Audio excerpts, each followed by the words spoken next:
Hope it don't break.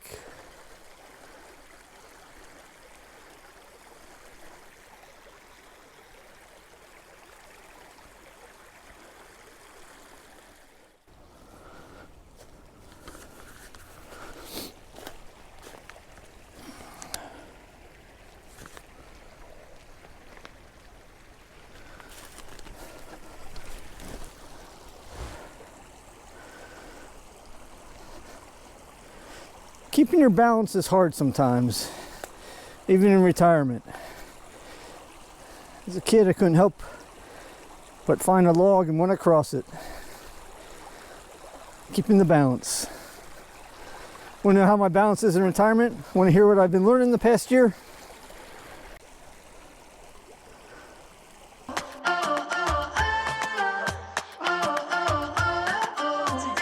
So I knew I wanted to talk a little bit today about balance in retirement.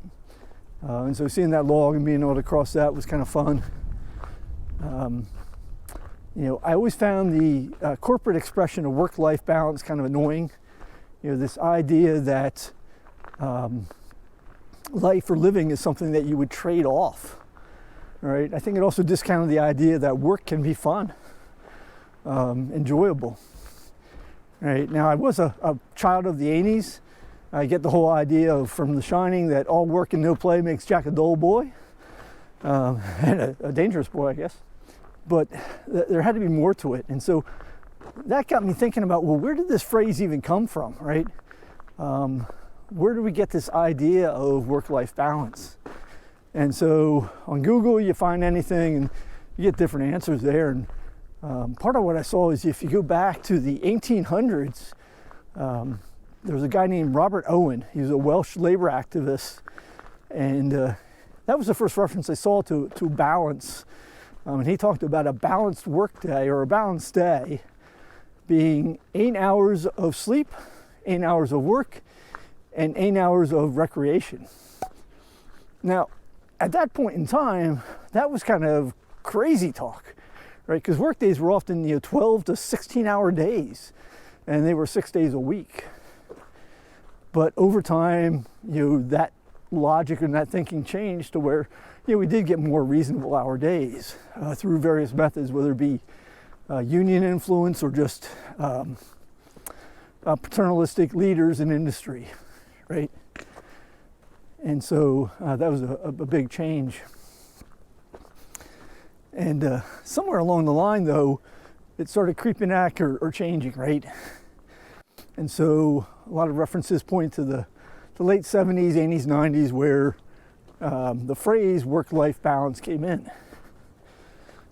And I think that might have been the same time personnel became human resources.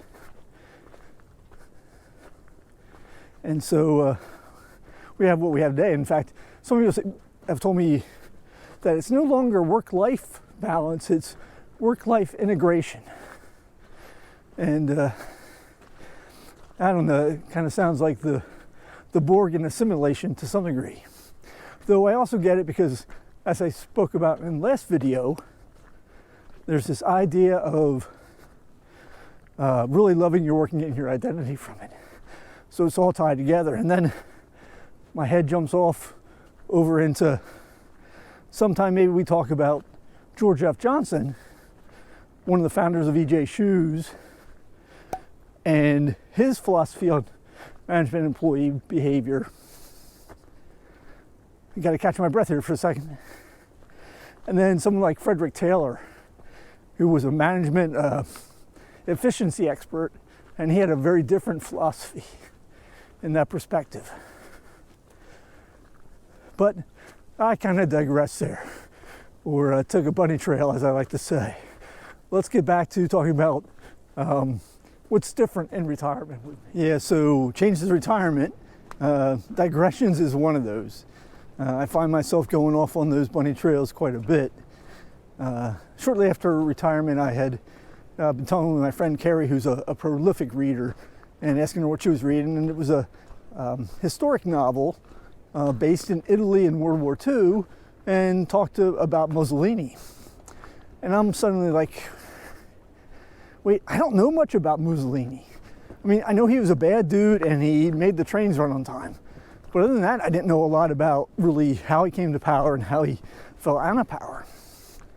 Or even the Italian government at that time. So I ended up spending 3 hours that night trying to learn more about Mussolini, right? And so those things will constantly come up. Talking with the guys at lunch one day, trying to understand the NFL and concussion protocol. And why did Tua get to come back or not come back as fast as Kenny Pickett? Now you can insert your joke about pit players, no brain, no pain, but there was more to it. So, but I had time to go out and look and understand how the NFL really runs the concussion protocol program. And so it's been fun in retirement, having that time to go off and explore, investigate different things that I never would have in the past, right? You know, that conversation over a meal or whatever, I would just tuck that away and I would think about, yeah, that would be interesting. No, but I'd never go out and do it. So it's really definitely a luxury. Now, on the downside, it absorbs time, right? And sometimes it's a question of, well, how bad do you really want to know those things? And so trying to balance that, because anytime I'm doing that, anytime I go off on that digression, there's something else I can't do or I'm not getting done on my list. So we want to keep that in mind. So speaking of getting things done, one of the things I was warned about before I retired is the idea that there's this temptation or this trap of thinking that when you retire, you now have all the time in the world, infinite time, right? And so the things that you've talked about wanting to do when you retire, you can kind of put them off, right? And that can be a trap, because then you end up not doing anything, because it's always, yeah, I'll do that next week kind of thing. And with all the time wasters that are built into the world these days, especially with social media, that can suck you into this kind of just vegging and not doing anything kind of perspective. And that movement kind of helps build momentum in those things. And so another colleague, friend, Kathleen Marino, had shared a trick, and I can't remember who she said she got it from, but it was somebody that had retired previously. And she said the rule was a 2 p.m. rule. That is, you can't sit down until 2 p.m. You can do whatever you want, but you got to stay standing. So if you want to work at the computer, stand up. You want to read, stand up. I'm not sure what the rule is on eating. I need to double check with her on that, because in retirement I do like to sit down to eat. When I was working too often, I was forced to either eat by the computer or eat over the sink at times. So yeah, do whatever you want, but you have to stay standing up until 2 p.m. You know, the idea again, once you sit down, you're not going to get up, right? And so I don't have any of those raising desks or anything like that, but I do have a kind of folding high table, you know, cocktail kind of table that I'll set up different places and either read on that or work on the laptop there. So that's kind of cool. Maybe work on a puzzle there as well, right? So 2 p.m. rule, watch for that. Now, that being said, we got to remember balance, right? Because the flip side of that is you jump into too many things too quickly and you overcommit.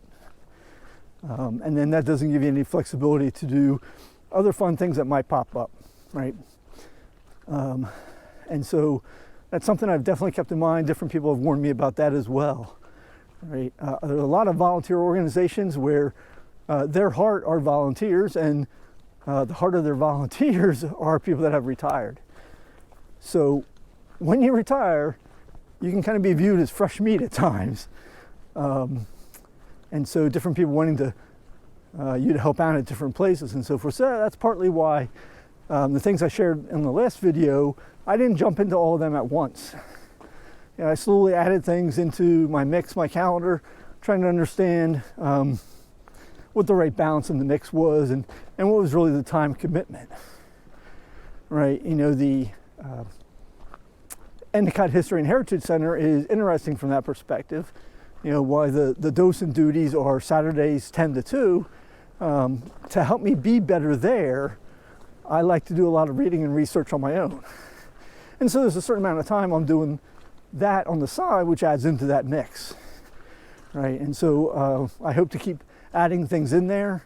I'm doing this YouTube channel is another thing. I'm mixing in there and trying to learn as I go with that. So we want to balance how much we bring that stuff in. And kind of related to that is just this whole idea of structure versus flexibility. You know, when I retired, there were a number of people that said, well, Bill, you have to have a routine, right? And I am somewhat structured from that perspective, but at the same time, I didn't want to have my whole day planned out and just have the same thing over and over again.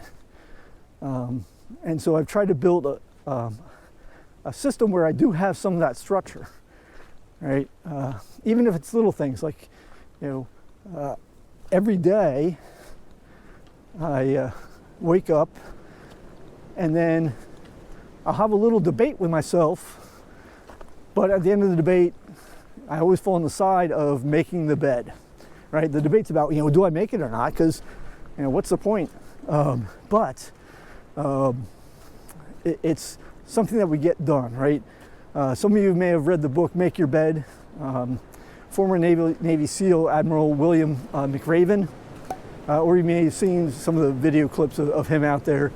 But he talks about this as one of the things that's in SEAL training and a lot of the military training in general is you make your bed, right? And he talks about by doing that, you've accomplished a task first thing in the day. And accomplishing a task, one of the things that does is it makes you want to accomplish something else. Starts you off on the right foot, gets you going, and making a bed isn't really all that difficult. So things like that, having that structure in there. There's other few things like that I try to do to keep things going in that perspective. One of the things along those lines was I set some goals for myself in terms of staying connected with people. Right? It would be easy for me, especially kind of coming out of the pandemic, to be a hermit. I could be an excellent hermit. And so I have this goal of connecting with people so many times a week. And so I do thank a number of you that reach out, see what's up, see if I want to do something. Shout out to Mark Lawrence, who's been scheduling lunches for the team at IBM. And as people retire, they get added into that list as well. So Mark, kudos to you for keeping that going. Well, there's no one to tell you yes or no. If you just look into your heart, you will find that's the place to start. If you take a step and take another again, you'll find a better place to land.